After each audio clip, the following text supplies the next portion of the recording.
we gonna do? Right now we're importing over half our food.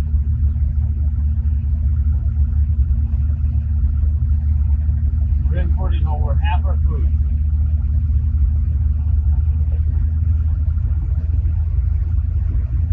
Wow.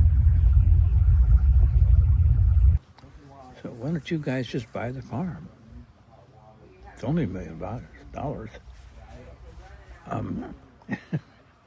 Joe came out 2 days later and he walked the farm with me and went back to Seattle and bought the goddamn farm. Turned around and my mistake at that time was I should have made the deal to where I had ownership. So they created the PCC Farmland Trust. A couple of years later, the chain of stores owned the farm, the first farm that the PCC purchased. And they ended up owning it fee simple. And quite a way the bankers and the people who understood that sort of stuff said, well, you probably shouldn't do it that way. And so they created a other structure, a farmland trust, to hold the farms. And so they began buying farms. And so I think now they own somewhere between 20 and 30 farms. The real issue has turned out to be it's not buying land. They're making lots of money over there selling food. It's the management, it's farmers. Who knows how to farm these? Who knows how to manage? It's not just management. People who have the skill and the knowledge to manage land and grow food organically. It's just not available anymore. So that's, originally we thought the issue was land, access to land, and it still is in some ways. But they've been very successful conserving, purchasing farm land. It's people who know how to farm, who know how to manage land, primarily manage land and farm it organically. That is the real issue now, here in the 2000s. So time changes, needs change, people change. And here we are. I find these 3 farms a treasure to our community. And we like to go to buildings and see museums. This was the museum. The schoolhouse, that barn, this barn, the dairy farm. This was all inhabited by the Jamestown tribe and the Clallam tribe. This is where they lived during the winter. This was the museum. This hard red wheat can only be raised around the 48 parallel and north. And it's the only climate that raises this wheat. And that is the wheat that is used in bread, okay? So when we put a tariff on it coming in from Canada at 25%, that's a problem because we import 95% of our hard wheat for breads into the United States from farmers in Canada, okay? This is soft white right here. It's worth really nothing in my book, but everybody wants it. That's what you make your sweet rolls out of and all that stuff. But everybody in the United States can grow soft white. Anywhere from Tennessee on up, Kansas, Iowa, Ohio can do soft white. But you have to be north and cold to do hard stuff. And then over here, then what we have, everything's coated on these boxes, okay, guys? David's organizing. Come, we're getting grain. We're like right here, we're trying to move out our buckwheat. We got buckwheat in Windsor right here. This is just amazing. Nash did these containers, he did the concrete, he did everything. So you can see how devastating it is. He put in a major investment less than 10 years ago to have this property for another 15 years. This here is camelina seed, and it is a seed that when pressed makes probably your most healthiest oil that a person can use. Camelina oil, it's called. We would sell that for something like $25 for a little 12-ounce bottle. Each container is 2,000 pounds. This is why when Nash was being evicted from the property, I was so devastated because there is no way, I might as well give up right now, that we can move this grain and stuff. This here is rye vetch. This is our money crop right here. Ever since we've had the climate change that we recognize that drought comes with climate change, the government has poured a lot of money into subsidizing farmers doing ground cover crops. This is a ground cover crop.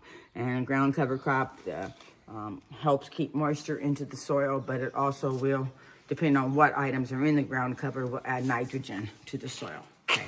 This has a little bit of vetch, will add nitrogen. Purchaser last October was government grants on ground cover. They paid for 15 farmers planting cover crop in this county. They brought in the receipt. We went to the thing, we took in 60 bags. They sold everything and even took another 20 bag order from us. So the government paid for that kind of thing. So it helped the farmer. But this is, anyhow, the University of Washington helped him. He's in conjunction with the University of Washington because they pay Nash to help develop seeds that are that can grow in this environment, and that takes several years. So like the buckwheat, they've paid Nash. They've paid Nash for things like spinach, in which he develops seed and makes it, because like right here, we're on the 48th parallel. For us to grow that hard red, it didn't just come out of a bag. That's 20 years of developing that seed and making it more stronger for this environment. On up to a seed room, I'll show you that.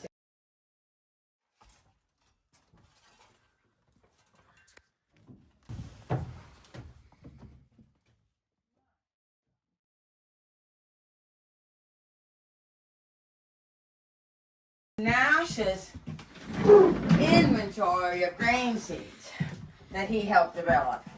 So he has all these different kinds of, you see, spinach from 2009, green kale. He has records on every one of these. He keeps records like you wouldn't believe.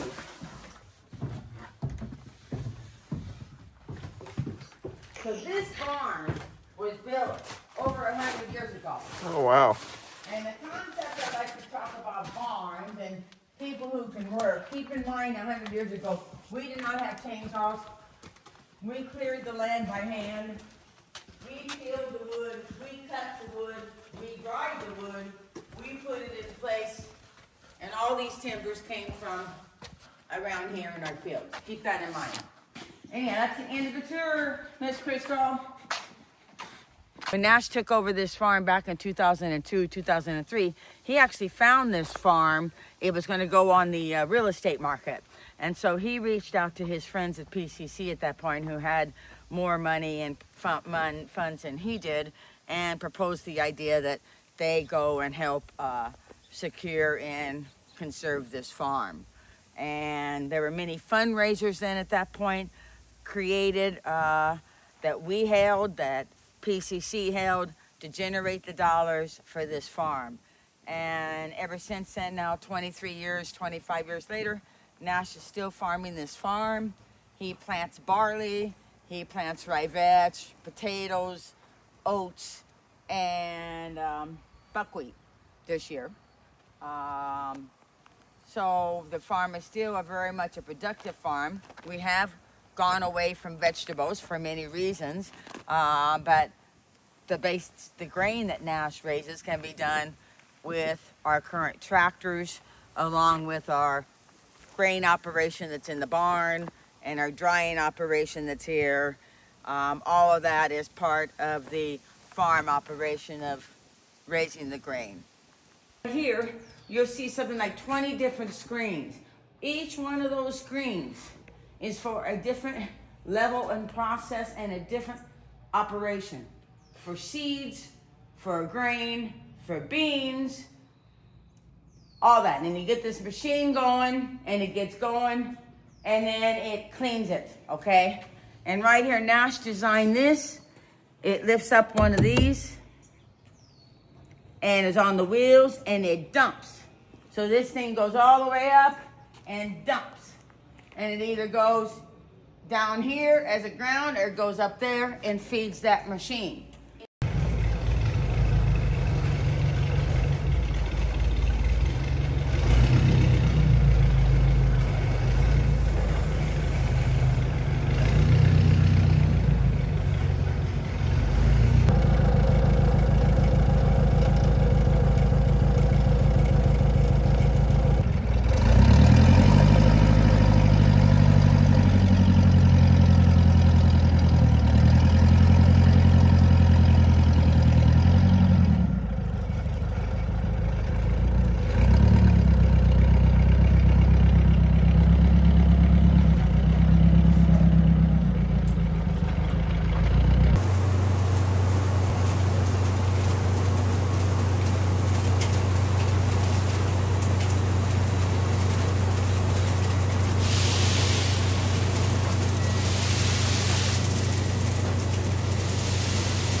Up there is the seed cleaner or the grain cleaner, and it's just basically sorting out all the clean seeds from all the trash.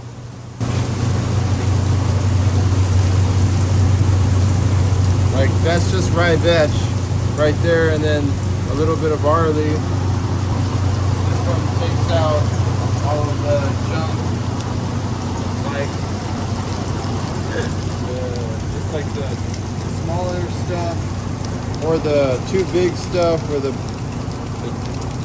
weed seeds, anything we don't want in there.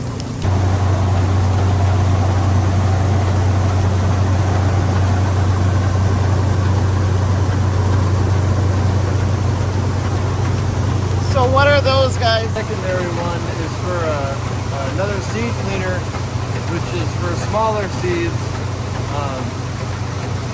smaller stuff than this rye vetch. And this one goes to this cleaner, which is for rye vetch and bigger grains. Like this one here goes to where we put the clean rye vetch, and it goes into a hopper here. Basically, it just uses screens to filter the grain. Everything that gets filtered out goes into pipes that lead down into the bins. And the machine here is called the indent, which is able to separate the rye from the vetch. Nash designed a system which brings the grain up and into the seed cleaner. But yeah, he designed this whole barn basically. Yeah, we're currently tilling the front field right now. There's a lot of weeds that we have to make sure are down, and it rained about a week ago, so that gave a chance for the weeds to germinate again. Then we'll go on and plow it right now. That's what Nash is doing, and trying to get it prepared for some type of crop. When you're organic, you're not spraying. The only thing you can do is make sure that the weed control, you have an effective weed control, either by doing a ground cover along with disking or disking. And we try to not disc too many times because the impact of the tractors on the soil.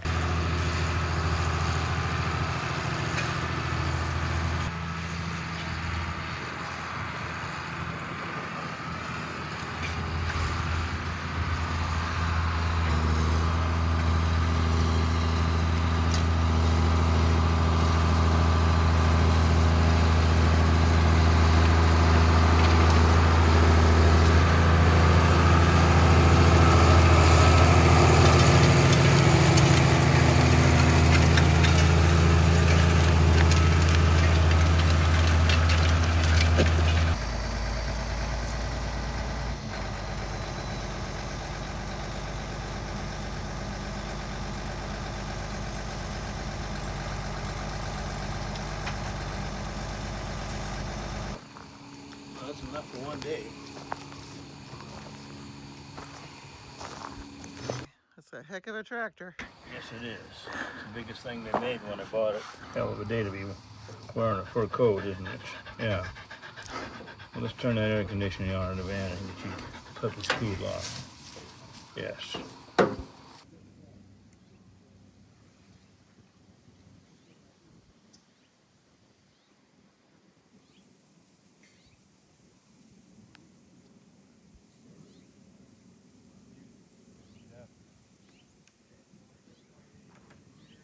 I'm 84. It's time. Yeah. You know, when people say that, but you know, the other thing is what keeps you going? What, you know, I mean, what spiritually feeds you? Yeah. What's your plans for next spring? That's a good question. That's a good question. I think about it every day, all the time.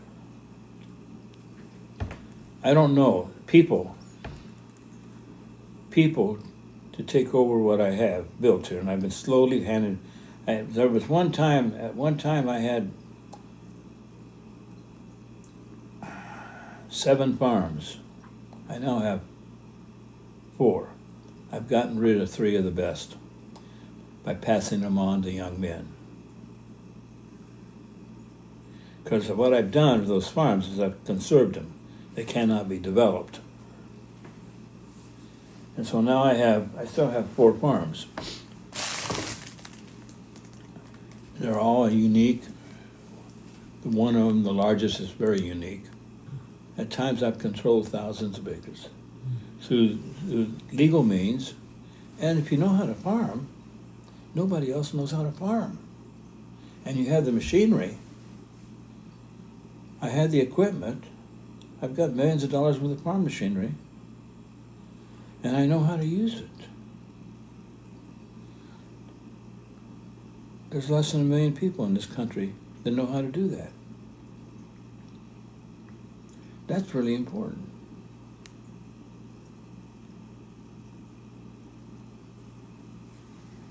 Thank you for breakfast. Lunch. Kind of a brunch, really. Yeah.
A lot of working people today that cannot spend this kind of money. Yep, nope, that's how I feel about it. You know, well, this was a load. So much.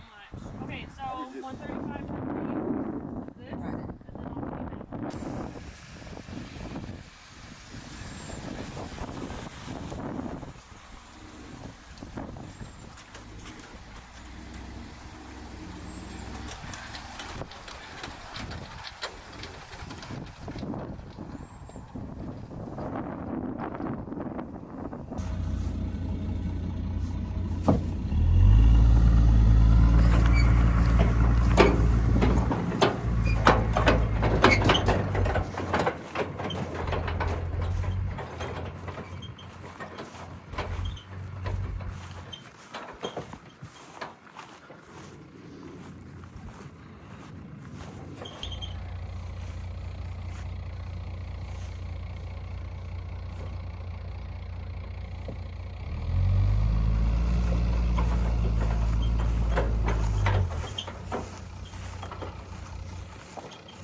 You know, potatoes are an easy crop if you do about a dozen things perfectly, like a lot of things, like what you do.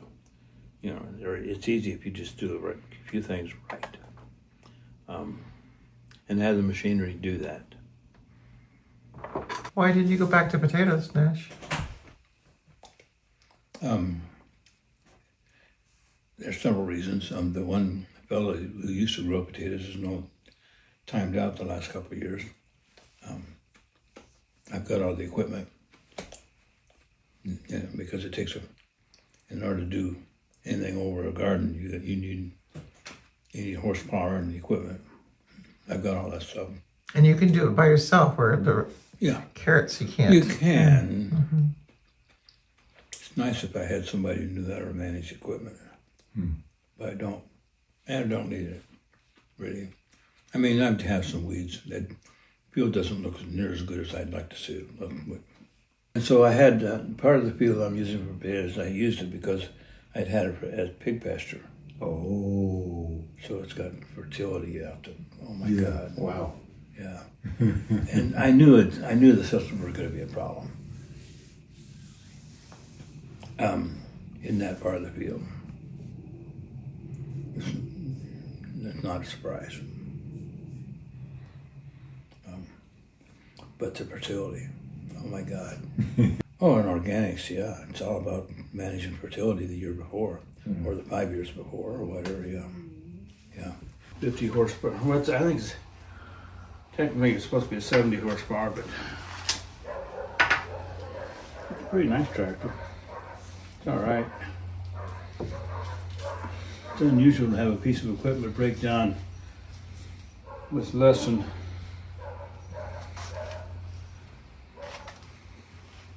it's got less than 1,000 hours on it.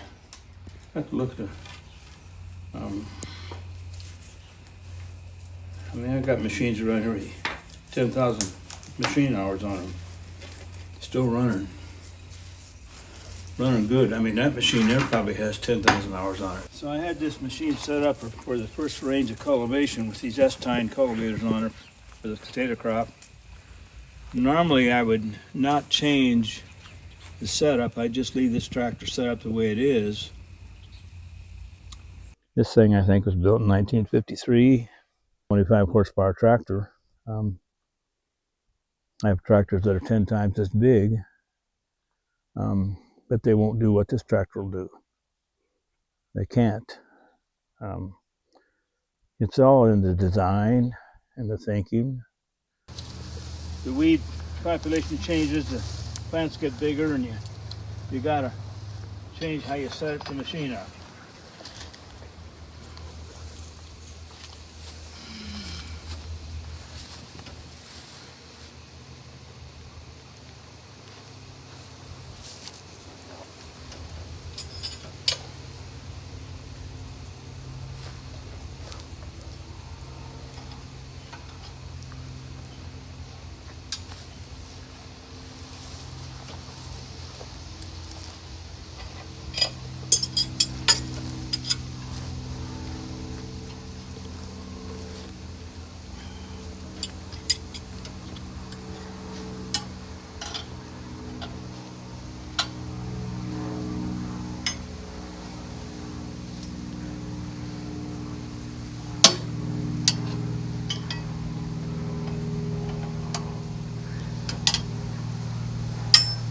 Is it a new angle or a whole new blade or whatever you call it?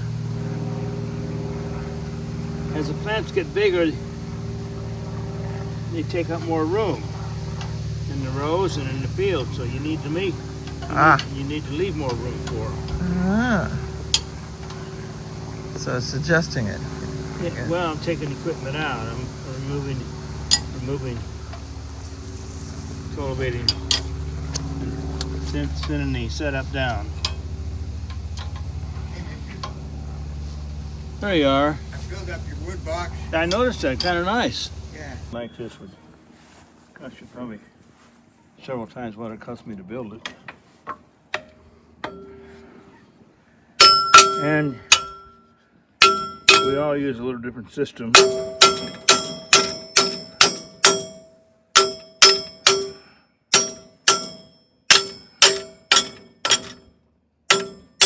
all of our equipment's a little different and our fields are a little different.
Father's father was the youngest of 4 boys.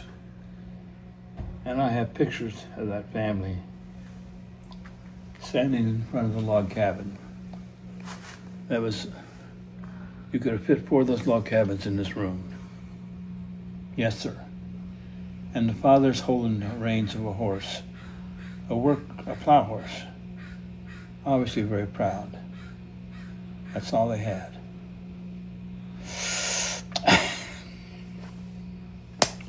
I think of that now, and it brings tears, but then, I mean, that was their savior, I've had this unit since 84, Wow. 85. Wow. Have you had to rebuild the engine or anything? Never had to do a thing. I mean, that's reliability. Never done a thing to it. Change the oil.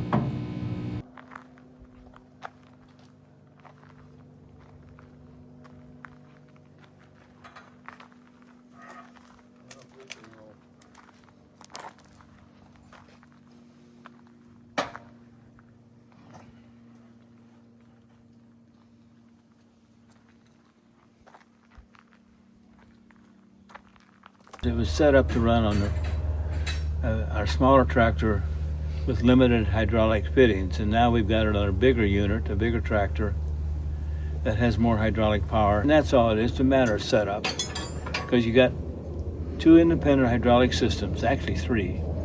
You got 2 chains, the digger chain and the supply chain that goes to the truck, and they both have their own hydraulic motors. And then you've got the hydraulic power that controls the depth of the digger in the ground. And they all need to be independent. So it's a little bit of a hookup finesse, which in farming you do it all the time. So that's kind of the challenge. We're part of the way there today. We got both hydraulic motors running, Kevin did.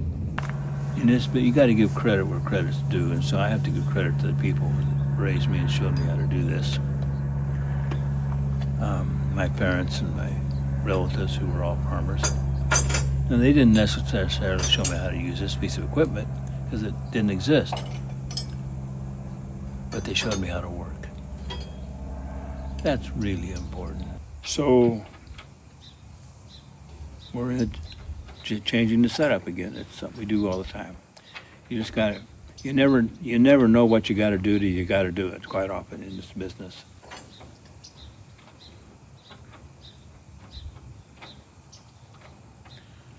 So it's just a matter of making sure you have the time to do it and taking the time to do it. Quite often in this business, we're forced to do something quickly with not enough time. And that's where people get hurt. I've been in farming business for 55 years. I've never had an injury on this farm. It's just a matter of discipline, hardcore. You don't do something you should not be doing.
So these apple trees here, Nash planted back 25 years ago or more. There's several different varieties along with pear trees. And Nash came onto the farm and created this orchard here on the Delta farm. This year we'll do 2 or 3 different things. One, of course, just eating good apples. But the farm community will come in and pick, and we will press apples and have apple juice.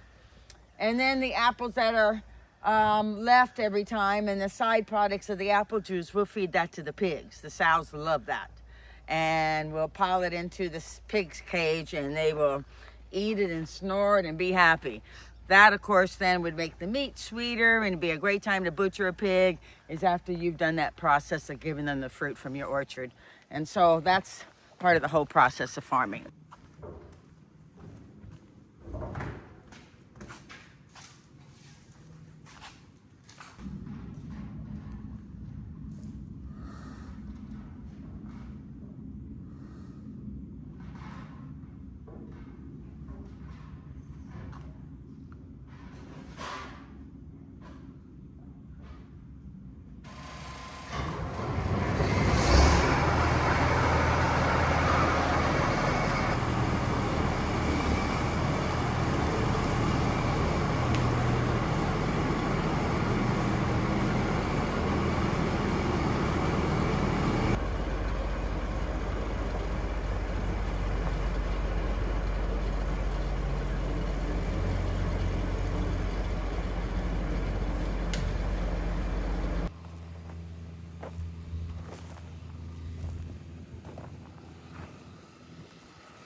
Well, you shouldn't eat onions, and I put onions in this, yeah.